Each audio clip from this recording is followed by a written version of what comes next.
Sorry about this, but from now on this voice is going to be used because there are some problems with the old one.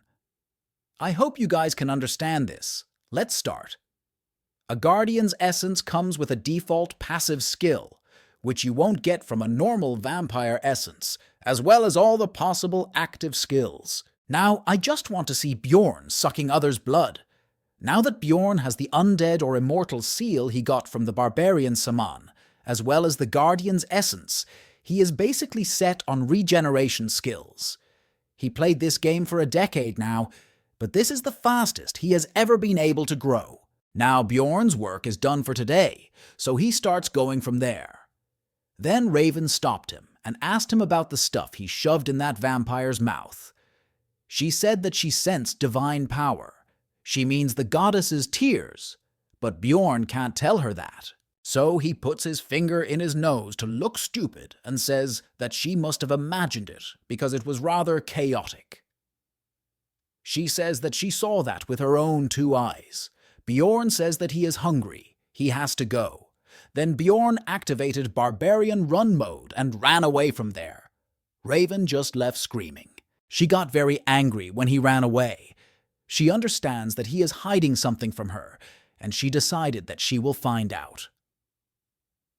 She goes to the library and finds a book there. This is an ancient book or text with an unknown author. It contains precious information about the ruptures. She was really lucky to come across it when she was younger. This is just my theory, but what if this book was written by Bjorn when he used to play the game? She starts searching the blood-tinted castle in the book. She finds the blood-tinted castle page, but there is some text she can't read because of the stain. But she finds about the goddess tears along with a golden mask. Then she took another book with information about the goddess tears. In the book, the goddess tears are mentioned as a consumable relic with an unknown source. It spreads a very strong blessing around it when broken. 150 years ago, during the dimensional break, Cardinal Androne used all 3 in order to save the Pope, and that was the last time they were ever seen.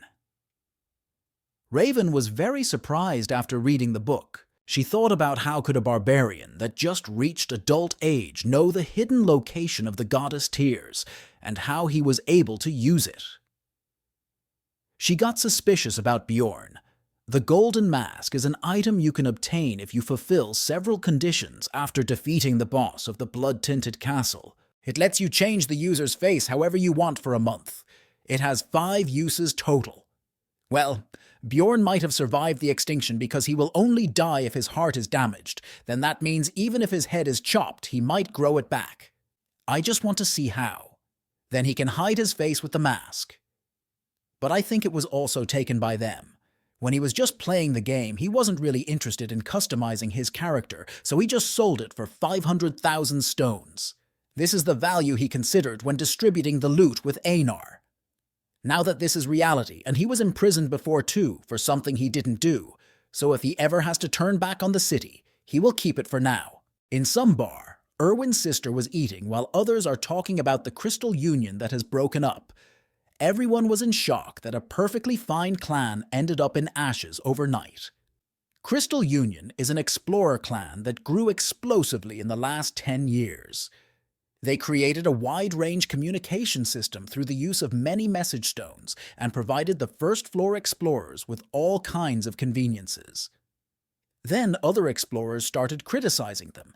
They said that they are just pretending to be explorers. They are just scumbags. Actually, they were good in the beginning. A lot of ordinary citizens who had a hard time paying their taxes were saved by them.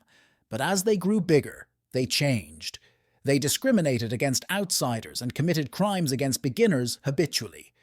What happened to Irwin was the proof.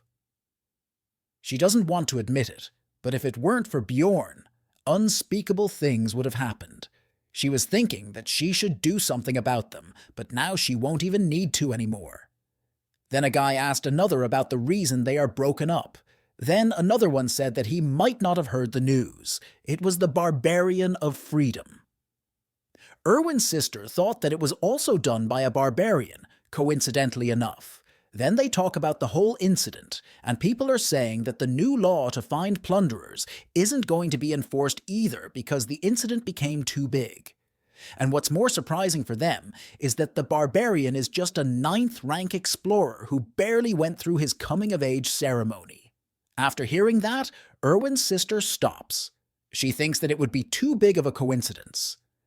Now she is thinking if Bjorn is really dead, and if the Barbarian of Freedom really is Bjorn, that would explain why he didn't come back for a week. She sure is smart. Then she goes home where Irwin is. Irwin now has one more fire spirit. She is looking stronger than before, but not happy at all. She is looking completely broken from inside. Her sister was confused if she should tell about Bjorn or not. Her sister and Bjorn sure are cruel. Bjorn didn't even think about her since he came out. Instead, he is busy looking for new party members. He now comes to the guild to find new party members. The reception guy asks him if there is something specific he is looking for. Bjorn told him that he is looking for a team of at least 4 people working on the 3rd floor or higher. Then the receptionist guy asks Bjorn for personal details and identity plaque. Then Bjorn gives him what he asked. Then he starts checking the details. He was very surprised after seeing it and said, 5 stars. Bjorn asks him about what does that mean. The receptionist guy says, "Did I say something?" Then he gives him the list of the teams that fit his needs. He changed the topic. Well, it must be some kind of keyword the guild uses. 5 stars maybe means that he is a really good customer or a really bad one, according to the look he gives after seeing the stars. Either way, Bjorn doesn't care as long as they're treating him fairly. Then Bjorn looks at the list, and he was very surprised after seeing a name in it. That's right. The name he saw in the list was Hikarod Murud the Dwarf. He was happy to see Bjorn, but he said that he was a bit iffy about it since Bjorn was put down as 7th rank. Then the two of them chit-chat a bit. Hikarod said that they would talk about the details later, because one more person should be joining them. Bjorn asked him if he already had someone on the team. The dwarf said that it's not that, but that person is a mage, so he is basically already chosen. Bjorn was very shocked after hearing that. He thought, how can a rare individual like that be in their party? He was thinking about who it could be. Then that person arrives. The mage is a young man called Leor Werv Dwalk. He said that he comes here because he wanted to join their party. The dwarf shakes hands with him and asks if he is the mage. The mage asks him how likely it is to coincidentally come across a mage at a specific time and place like this. The dwarf was confused about what he is saying. Then Bjorn told him that he is saying that it's him. The dwarf introduces himself as Hikarod Murad, a 6th rank explorer. Then the mage also introduced himself as an 8th rank mage of Rafdonia's royal family. Now I want to talk about the Dungeon Seeker manga recap. That manga has some 18+ scenes, so I will upload it on another channel because I don't want to affect this channel. The link is in the comment section.